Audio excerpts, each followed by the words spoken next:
Social justice means applying the law equally to all people, but in practice, that doesn't always happen. I'm John Gonzalez. I'm here with my former law partner, Jack DeRora. We practice law, we seek social justice. On this show, we reveal the conflict between the two. You know, for a while, it was just us in the office over a cup of coffee talking about the news of the day. With social justice issues dominating our culture, our focus became how do we, as lawyers, make a difference? It is just us today, though, Jack, and we're going to talk about conservative political commentators and most specifically Ben Shapiro. Good. I think that's fertile ground for conversation. I was looking up Mr. Shapiro and actually was fairly impressed with this guy's credentials. And let me give you a couple of things about him before we start to talk about his views in the political field. First of all, he co-founded the Daily Wire, which generates over $100 million per year in revenue and has over 1 million subscribers. That's just a few more than we have. A few more million than we have. He's authored 16 books, many bestsellers. He commands $150,000 to $299,000 per speaking engagement. How much? Close to $300,000 for speaking engagements. And graduate from Harvard, was the editor of Breitbart. I guess, as I look at his resume, he's no dummy. Well, he may not be. He may have great intelligence. Although I have to tell you up front, I don't see it or I don't hear it when I listen to him. Well, as I think you and I have talked about, I see the people in Trump's orbit, the Trump supporters, as falling into different groups for me. The Carolyn Levitts, seems like a nice enough lady, but is just totally sold on what Trump is selling, right? Okay. There's no talking her out of it. It's kind of like my neighbor. He's a smart guy, he's a nice guy, but he's bought into this, and there's no talking him out of it. Then you have the people like Stephen Miller, who are, they're smart, but they seem to be in it for nefarious purposes, for their own power, for their own manipulation of things that they think are unjust. And they see Trump as a way to achieve their own goals, it would be my thought. And then you have the smart people, and I would put Mr. Shapiro into this, the J.D. Vances, the Marco Rubios. They see Trump as something to hitch their wagon to so that they can get where they want to get, either financially or, politically, power, whatever it is they want. They've decided that Trump's their way to get it. And when I look at what Mr. Shapiro does with his conservative media outlet, his arguments that we hear on his podcasts, he understands where the money comes from. And my guess, and maybe, I don't want to say my hope, is that it's all about the money to him. And if he found a way to make as much money selling toilets, he'd do that. You've done something pretty interesting in that you've created 3 categories, and I'm going to refer to them with references that I've just created right now. We have the first group that have, I hate to use this phrase, but I'm going to use it, the group that has just consumed the Kool-Aid. Yeah. The second group has some nefarious purpose, and it's hard not to think about evil when you hear Stephen Miller talk. That man has just a mean tone about him. And the third one is those who are looking to promote themselves by hitching their wagon to the Trump wagon. That's an interesting way of approaching this problem. And before we go any further, when I suggested that we have this discussion, I'm not trying to beat up on Ben Shapiro or conservatism.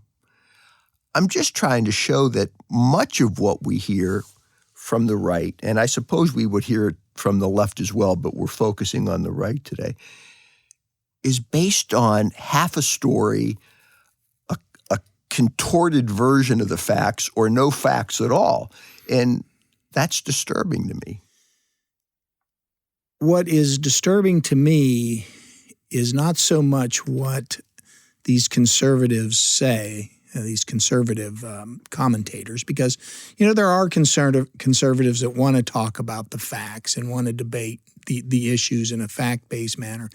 But the commentators mostly are just making arguments. Very little research. They're just trying to structure arguments in the way either they feel or, again, that they feel can make them the most money.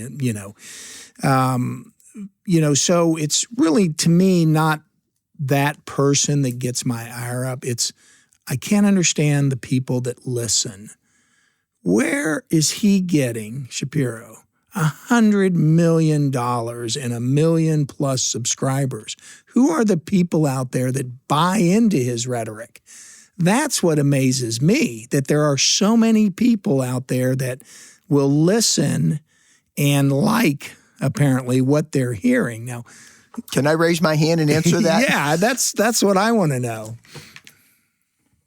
I think it goes back to the fact that human beings are largely governed by emotions and things that trigger those emotions. A lot, maybe most people don't take the time to say, what are the supporting facts for this proposition? How did Ben Shapiro get to this conclusion? Can I find 2 or 3 other people who say the same thing? I think to do the type of work that you do as a lawyer, okay, I got to make this argument, but I got to have some facts to support it or I get thrown out of court. That's a mental discipline that I think most people don't have. It's just so much easier to just listen to something that resonates and go with it. And all of that is a process that goes on is it in the subconscious? I think human nature plays into it, but it's not as if we're divorced of that human nature. I think about commentators that I like. And, sometimes they'll come up with a thought, or, you write a lot of op-eds where it's something I've never thought about before. Hasn't come across my ball field to bother me. And I thinking, oh, that's kind of an interesting subject, interesting topic. I like Eugene Robinson. Right. And he, so all of a sudden my thoughts on this are swayed to some extent because somebody I like has brought something to my attention, and now I kind of agree with them. And so I'm kind of going down this Eugene Robinson, argument where maybe other people feel differently, and had they gotten to me first, maybe I would feel differently. So I don't think that, we're divorced of that human nature to be swayed by people that we respect or the people that we think have the same motives we have. I don't think we're on the same page here. What you are talking about is your own intellectual curiosity. And I'm saying that's what many people do not have. Now, how you developed that, was that nature or nurture? Great question. But that's a skill set that I think many people don't have. The people that we're talking about, if we can frame it as those that kind of, let's just say conservative commentary followers of Ben Shapiro, 1 million plus. When you and I listen to him, it's through the lens, if I'm saying, I guess if we see him through a lens, but if we're listening to him, we can spot the rhetoric devices he's using, because as lawyers, we use a lot of that ourselves. We see it in play from our opponents and from people we meet. And the fact that his is so basic that it sways people, again, is a mystery to me. Well, that's all part of the mystery of life. There are certain things that we just can't explain with reason, and we have to resign ourselves to say there are people out there who just live a different way. And before we go any further, it sounds like we're here beating up on conservatives. I would imagine there are people on the left that do the same thing. And in fact, I just heard a new name yesterday. I feel silly that I didn't hear this name before, Hassan Piker. We're going to be hearing from him. He is I heard someone refer to him as the Nick Fuentes of the left. All right. So anyway, let's explore this for a minute before we get into specifics, because I know you have a lot, but I one of my favorite people is Mehdi Hassan. I've read some of his books, and basically he talks about identifying the way people argue certain things in order to counter those arguments. And when you read his book, he's basically talking about the way Ben Shapiro goes about talking to his audience and swaying them. For example, when you listen to the podcast, you can see it. Shapiro presents arguments very clean, very logical and digestible. They're not complicated things that he's talking about. He has a fast, confident delivery. He has this consistency that, that drives what he says. Now, we disagree with these principles, but he's consistent. And he frames most of his arguments in a culture war. So he's talking to the people on his side of the war, right? About it. DEI, gender identity, media bias, those things his audience love, and he's consistent with his approach to them. And he kind of tries to position himself as facts over feeling when it's really the opposite, because he doesn't have many facts. But one of the things that he does that Mr. Hassan points out is he gives you a rapid fire argument. And it's hard to counter 20 things when 18 of them are BS.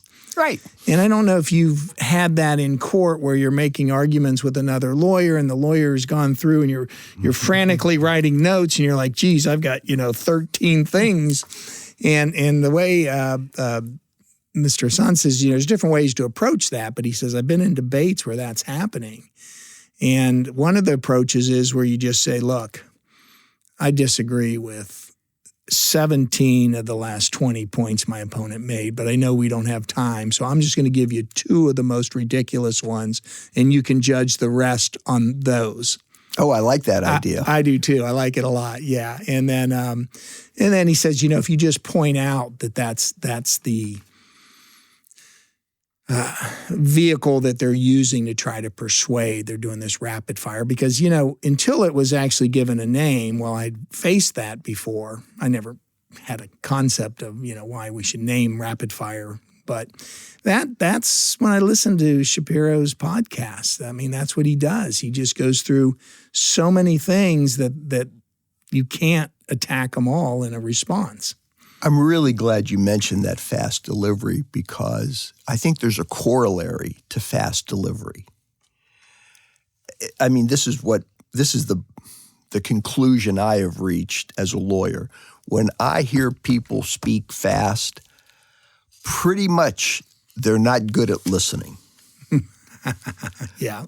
Really? Yeah. I mean, that's my experience in life. Do I have some statistical analysis to prove that I'm right? No, but it's my experience. Well, and again, because we see this in our own profession and we've had to deal with it in various topics, I think I immediately start to question the credibility of somebody like Shapiro because I understand he's trying to sell me something that isn't going to sell me on the merits. He's got to sell me on some rhetorical device. And, you wish you could point out to more people that seem to take him at his word that, look, he's not a fact reporter. He's a commentator. He's I don't know what you want to call him. I'm not comfortable calling him a con man. He may believe this stuff, at least to the extent that he knows it makes him money, and he's come to embrace it. But, he's an advocate. He's not an analyst. Well, you said something interesting 5 minutes ago, and I can't remember the word you used, but it was to the effect that he draws people in by virtue of emotional tugs, culture wars, LGBTQ things. And then once he seduces them with things that resonate, now he hits them with facts, and it all just seems to work for that listener. It does, and I have to tell you just a brief story. I used to love listening to Rush Limbaugh. When Rush Limbaugh first came out, I thought I couldn't miss his... You're kidding. No, not at all. Until one day he was given some, I'm going to call it a rant now, and it had to do with a legal concept that I was dealing with or had some independent knowledge of what Rush Limbaugh was telling me. And I realized how ridiculous his position was. And it just struck me at that point, and everything changed from there, that maybe what Rush Limbaugh is saying to me isn't necessarily true. Because again, he's not a reporter, he's not an analyst, he's just a commentator. And he's not constrained by actual facts in law as in something there. I was the expert, not him, and I knew he was uninformed. Well, I always used to look at Rush Limbaugh the few times I listened to him as someone who would create a premise that often wasn't based on fact, and then he gets to argue that. Well, if you want to avoid the facts, it's easy to argue. Well, and at the time, I enjoyed listening to him because he seemed like he had inside information in the political world in D.C. And listen, this was before the proliferation of the internet and all the information now we can get our hands on. Before you might have 2 or 3 people in this area, and now you've got 300 or 400 that you can get information on. So, I had some level of confidence that he was telling me until then. That opened my eyes, and I thought, all right, now I started to question everything. But, specifically to Mr. Shapiro, you and I both listened to this podcast where he's got no apology position for Trump. No apology for voting for Trump. For voting for Trump, right. And I got to tell you, I had a hard time not turning him off. First of all, of anybody that has a terrible voice, and I don't think mine's great. I used to remember senior partners saying, you got to smoke more cigars and drink more whiskey to get that voice, more gravel in it and deeper. But Shapiro's voice, and I'm not trying to pick on him, it just, it's hard to listen to for me. But then the points that he was trying to make, I just was getting like, oh, God, really? People listen to this? This is amazing. Well, let's talk about some of those things. He started off talking about, the focus of his podcast was, I don't regret voting for Trump because the alternative was Kamala Harris and she would have been terrible. Okay. You can start with that premise. That's okay. So he talks about the border. He goes, look, the border was open for years. Now fentanyl's not getting across the border. Trump closed the border, and more people are leaving the U.S. than are coming in. I'm not going to argue with those facts. Okay. When I think about it, I wonder, why didn't we close the border sooner? Well, there are a host of reasons politically, right? But those four things. Well, let me stop you there, though. Okay. The border wasn't open. What Shapiro wants to tell people listening is the border's open, and then he stops at that. Now, I don't know what an open border means, but when you go back and you look at Biden's record, and I'm not defending it, I think the border has been a mess over countless administrations, the whole immigration. So blaming it on Biden versus what Trump's doing. But we had record removals over 3 million removals, returns, and expulsions during Biden's years, the highest in decades. The staffing wasn't cut. It remained at historic levels. The fentanyl seizures were up over any other prior administrations. And I'm not saying that Trump isn't doing better. I think he is. But again, if you just start shooting people that cross the border, you're going to solve the border crossing problem, right? There's a means and an end here. Well, certainly I was talking in broad terms about the open border, but we did see pictures of people crossing the border and often being held or maybe returned. There just seemed to be more bodies crossing. That's not happening now as I see it on the news. So I'm going to give him the benefit of that argument. But what he doesn't talk about, what he fails to talk about, is what Trump has allowed to happen. You know, we had 2 people shot, Renee Good and Alex Preddy, and the federal government has refused to investigate those deaths. I saw videos of people being subdued by ICE agents. I saw a man who's on the ground, he can't move, and an ICE agent, for no good reason, hits him with pepper spray in the face, just to be mean. We saw that man named, I'm not going to say it right, Chung Lee Scott Teo. He was an American. He's dragged out of his house in the snow. He's got a pair of shorts on and a blanket. He's a citizen. He gets driven a few blocks, I don't know how far, and then ICE says, we made a mistake. And then we have these masked thugs.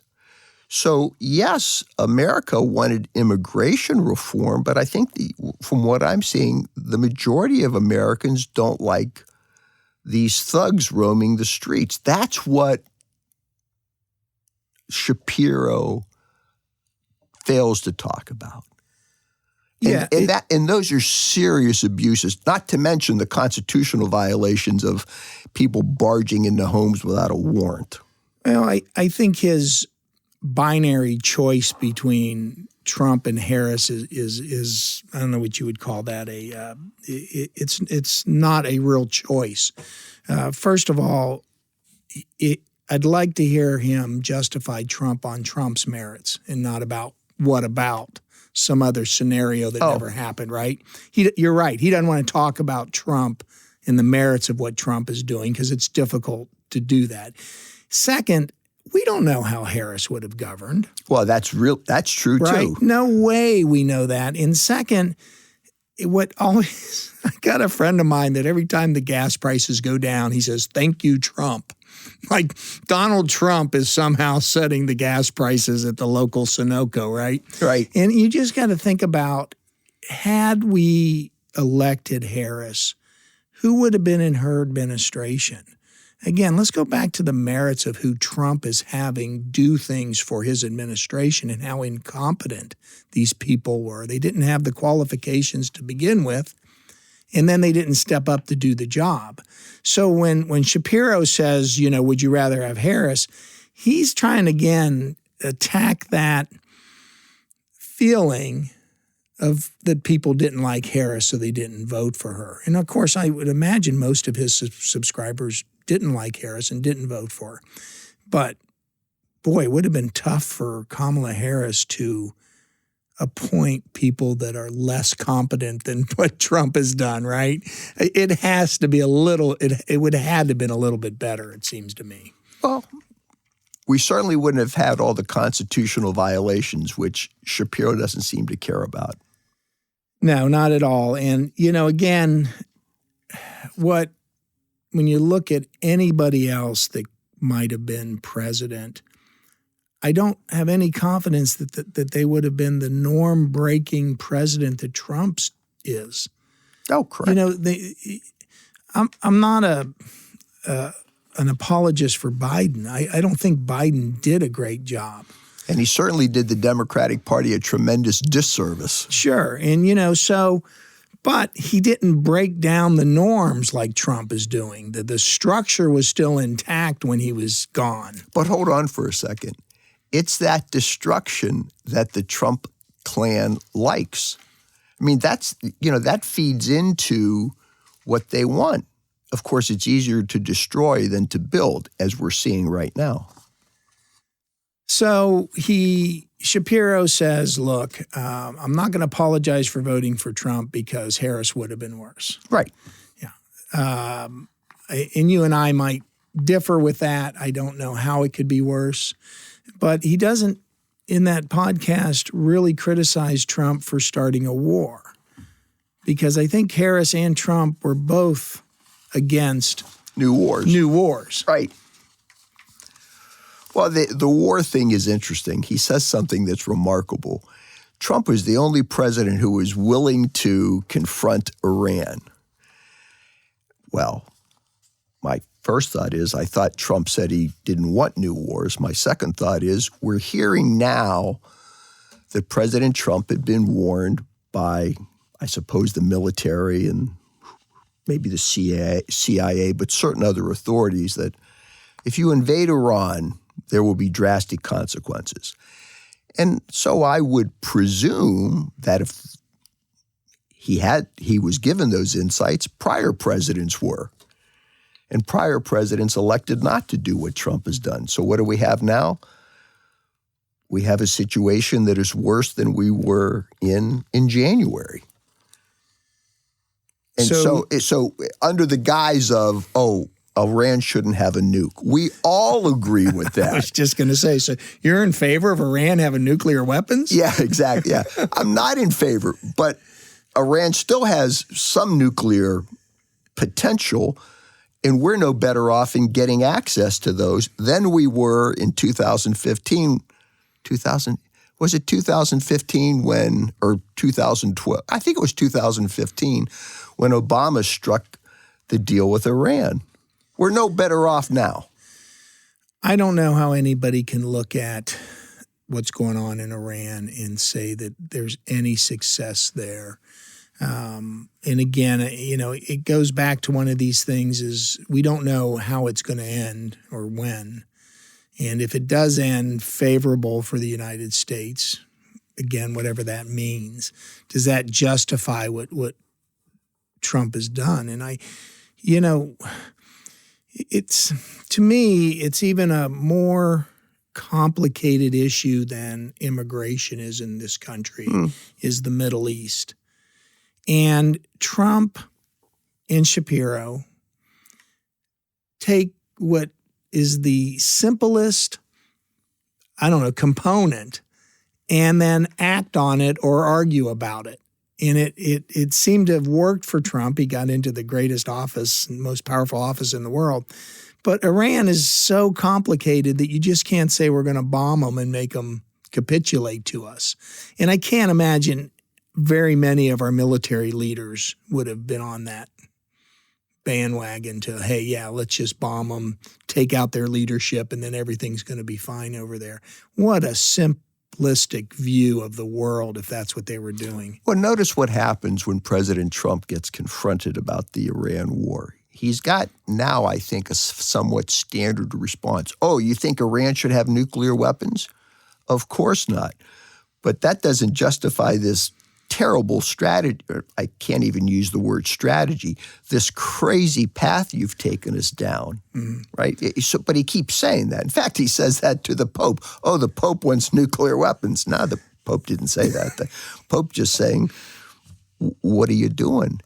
But you got to remember that nuke phrase is very powerful. Sure. People hear that, and then everything else fades away. Well, again, I think it goes back to the rhetorical devices that a guy like Shapiro uses to have 1 million followers. I can talk about nuclear weapons. Nobody's going to disagree with me. Everybody that's listening to me, hopefully, is going to agree that nuclear weapons are bad and we should take them out.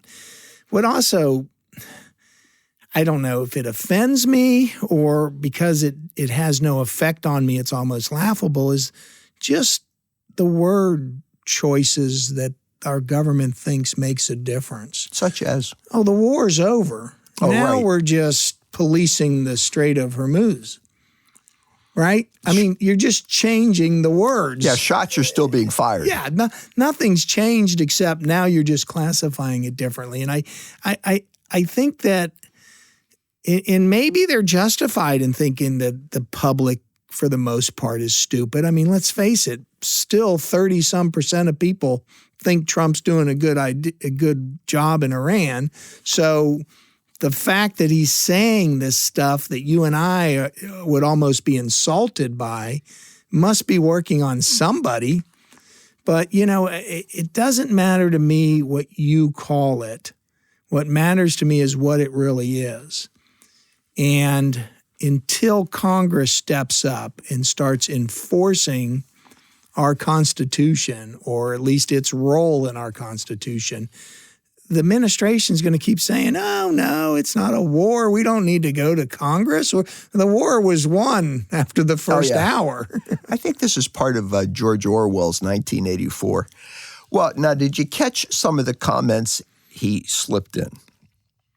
I had to listen to it twice. He said it was Biden's foreign policy weakness that led to Russia's invasion of Ukraine and to the October 7 event in Israel. I thought, I don't think I've heard any scholar say that. Where did that come from? And you still haven't. Right. Because he's no scholar. Well, but my point is, he slips that in there, and I don't know how he gets there. Now, if somehow Biden's weakness caused Russia to invade Ukraine, that's just stunning. But I wonder why he doesn't talk about Trump's rather cozy relationship with Putin, which everybody seems to talk about. It's inconvenient.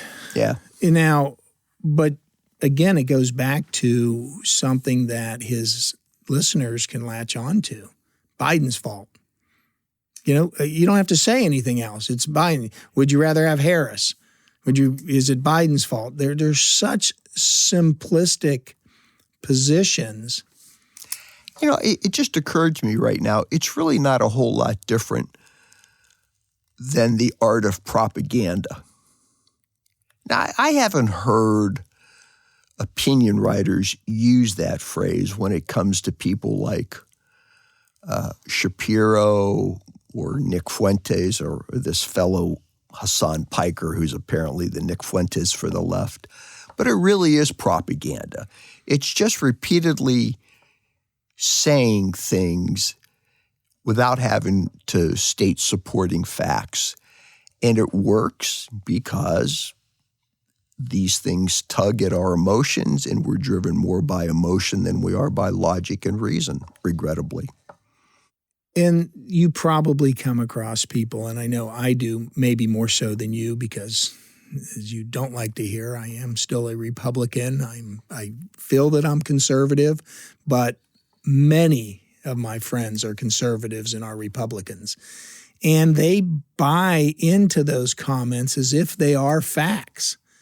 And what's sometimes frustrating to me is I'll just be out to dinner and it'll come up and I'm not ready to fact check it, even though I know it's wrong.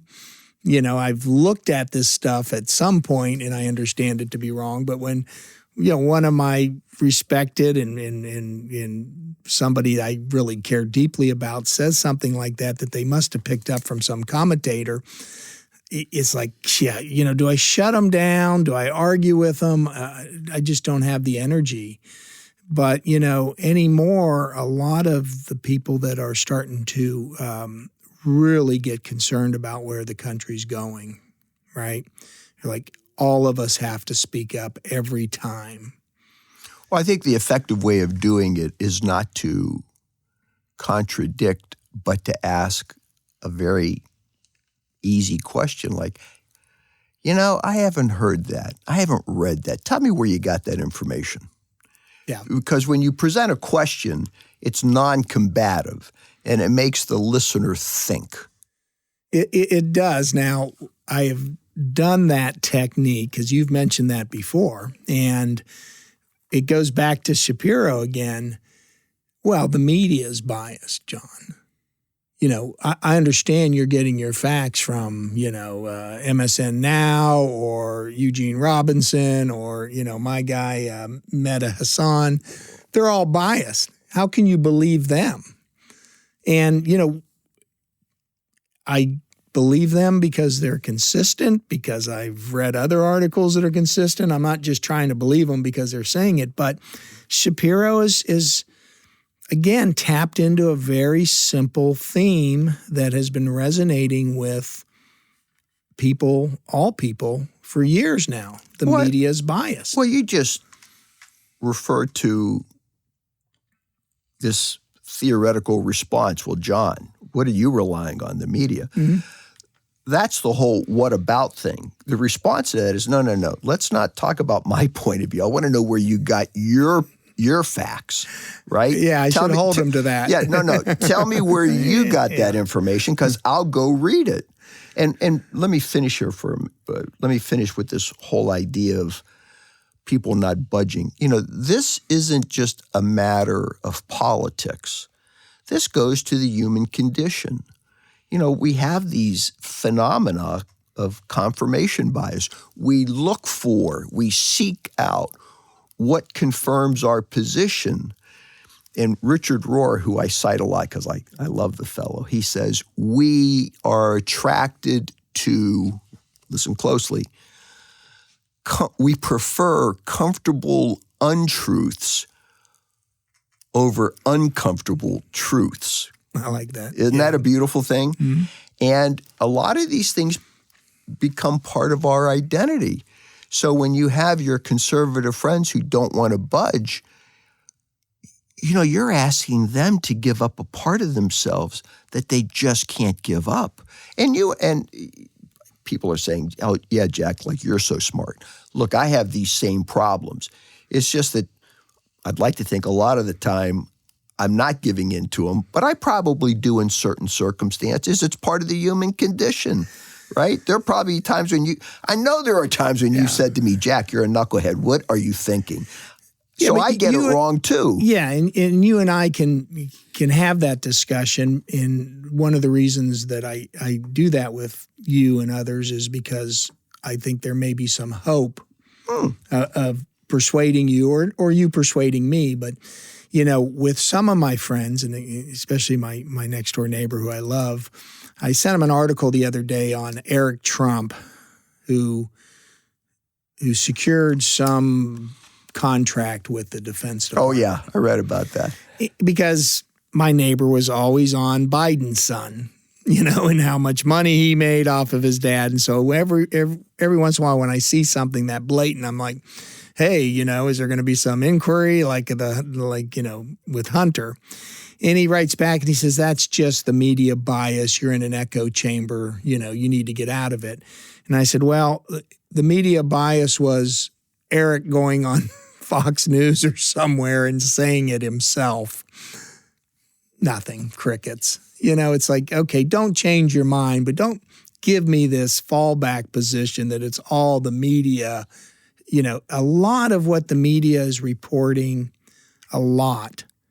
comes right out of the administration's mouths. Oh, sure it does. They're saying it, there, you can see it with your own eyes, and it's so, it's not, and there may be media bias. I mean, I'm sure that a lot of the more liberal media like the fact that this stuff's happening because they can point it out. But still, if Trump says it, it's hard to ignore it. You said something very interesting. I bet you didn't even realize you said it. While you're criticizing your neighbor, you said, I love the guy. So you're able to look at him as a human being and respect him, even though what he does drives you nuts, and I respect you for that. Well, sometimes he'll ask me, questions about whatever I've sent him, and I said, I'm going to spend 15 minutes talking to my wall because I'll probably get further with that.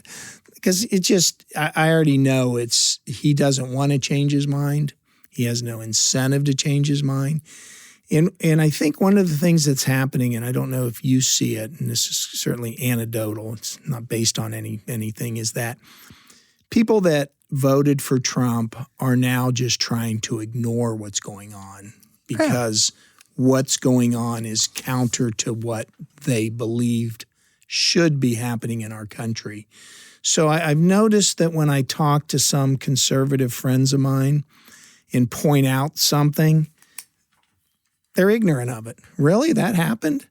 They're not paying attention anymore. Trump won. He's in charge. I'm good. I'm going to go to my life. And it amazes me, but it also makes sense, right? Those of us that are concerned are more in tuned. Those of us that have already made our bed and jumped into it with Trump, I don't need to pay attention anymore. I got what I wanted. That goes back to the whole thing of identity and confirmation bias.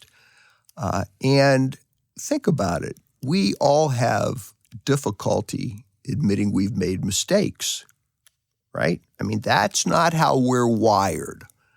And so now you're asking these folks who supported Trump, now when the facts don't look good for Trump, to admit that they made a mistake. I mean, you're not asking that per se, but that's really what's going on. It's hard for people to do that because, once again, your identity is at stake. And I've had that situation. I mean, in my own life, hard to admit I made a mistake. Ugh. Yeah. So it's not, what I'm trying to drive home is none of this is just politics. It's how we're wired. I was wrong once. Oh, no, I wasn't. Never mind. It's one of those things where how can things get better? Because I think you and I are probably more concerned and more knowledgeable than we've ever been in our lives, but more concerned about our country and how is it going to change. I think it's going to change, if it is, by Republicans changing it. Because I think people don't like what's going on. But you're right. They're against Democrat, right? It's just the Democrats in their mind. It's the Ben Shapiro argument. It may not be good, but the alternative's worse. So I don't know how much traction, even though I do think, the Democrats are going to get a lot of traction in the next election. I don't know if it's how much it's going to be or how long it's going to last. So really, Republicans have to start making that change. I don't think we get significant change. I've said this for a number of years until there is some cataclysmic event. I just don't know what that cataclysmic event will be, but it's going to have to be something that knocks everybody over and causes everyone to say, we got to start all over again. The risk of giving an endorsement, to all our listeners out there. I listen to Nicole Wallace almost every day. Oh, you do? And Ann, my wife, was asking me why I like her show so much. And I said, because she is a Republican and she was in the Bush administration. Right. And to me, that gives her a lot of credibility. And if more Republicans would speak out and draw attention to what's going on and try to change the party back to the way it was, I think a lot could change. There's another person like that. He writes a lot for the New York Times, Peter Wehner, W-E-H-N-E-R. He was in the George W. Bush administration and maybe in prior administrations. He is a very avid critic of the Republican Party and spiritual. He's just a wonderful source of information. All right. I think we beat this subject to death. Yeah. Did we solve anything? No, but we both feel better. How can we make $1 million? I think maybe we should just get rid of the facts and just start ranting. I think that would work, actually. Yeah. But there's no way you and I would do that. No. Jack, thank you. It's always wonderful to talk to you about these important and not so simple issues facing us. I have one request.